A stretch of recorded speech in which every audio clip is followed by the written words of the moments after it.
Alors, je m'appelle Sokhna Ndiaye, j'ai 47 ans, je suis maman de 2 enfants. Donc, mon parcours académique a commencé au Sénégal où j'ai eu un baccalauréat, un bachelor à l'ISM en management et doublé d'une licence d'anglais à l'université Cheikh Anta Diop. Et par la suite, j'ai continué mes études en France où j'ai eu un executive master et un Global Executive Master, donc à HEC Paris. Et où je vis d'ailleurs depuis 20 ans en France, avec 18 ans d'expérience dans l'enseignement supérieur et les systèmes d'évaluation de la qualité académique. C'est une question que je maîtrise depuis 18 ans dans les grandes écoles françaises, où je suis aussi membre de la conférence des grandes écoles en tant qu'expert auditrice d'école. Donc c'est un métier passionnant. Pourquoi souhaitez-vous créer une école de formation dans le leadership féminin? Alors, très bonne question. Une école de formation, donc un campus précisément, sur le leadership féminin, avec un objectif de travailler sur une question qui m'est très chère, sur l'autonomisation des femmes. Et alors, je vais parler de leadership, mais c'est du leadership adapté aux réalités africaines et au Sénégal en particulier. Donc, on va travailler sur l'autonomisation, sur la formation professionnelle, la formalisation des compétences et surtout donner l'opportunité aux femmes, quel que soit leur niveau d'études ou de formation, de pouvoir exprimer leur potentiel.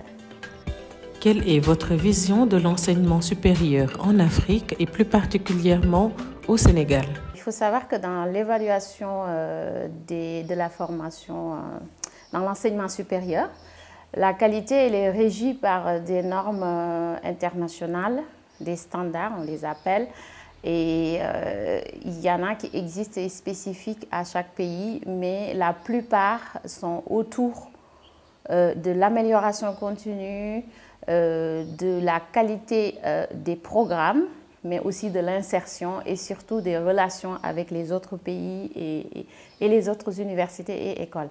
Donc,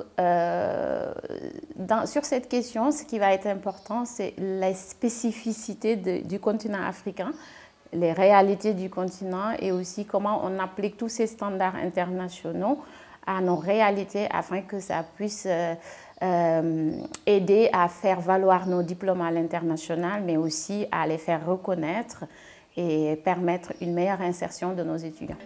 Comment soutenez-vous l'émergence des femmes leaders dans le secteur de l'éducation et de la formation professionnelle?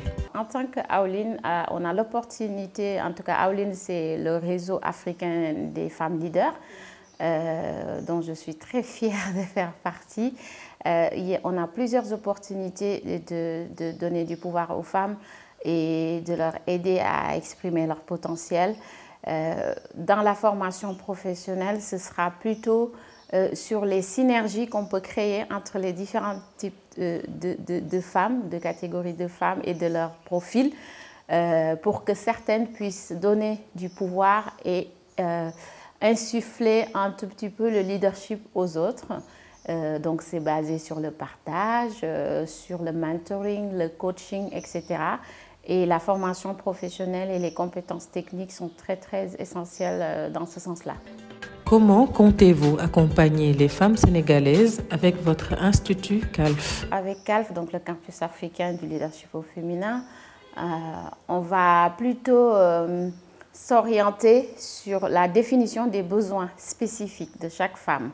Que ce soit une femme déjà leader ou leader en devenir avec un fort potentiel éducatif et qui a besoin de renforcer ses compétences ou d'avoir plus de techniques dans le leadership et de voir comment l'appliquer dans son domaine et de l'améliorer, ou une autre catégorie de femmes qui a eu moins de chance dans l'éducation ou l'enseignement.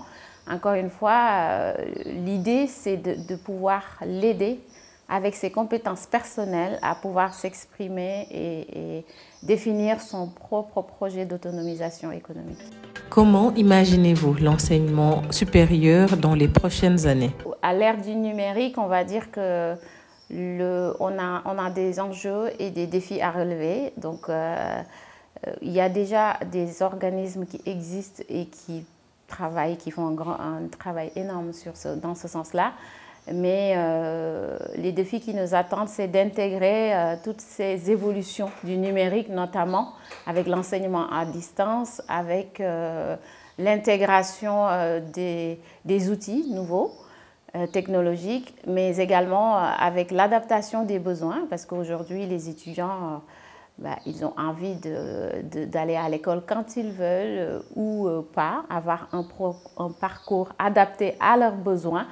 Et donc, il faudra réfléchir à des parcours de formation qui s'adaptent à ces besoins-là pour motiver, mais également tout ce qui est, comment dire, insertion professionnelle. Donc ça, c'est un point qui est à prendre en compte. Donc, former des jeunes femmes comme hommes dans des métiers en lien avec le besoin des entreprises aujourd'hui.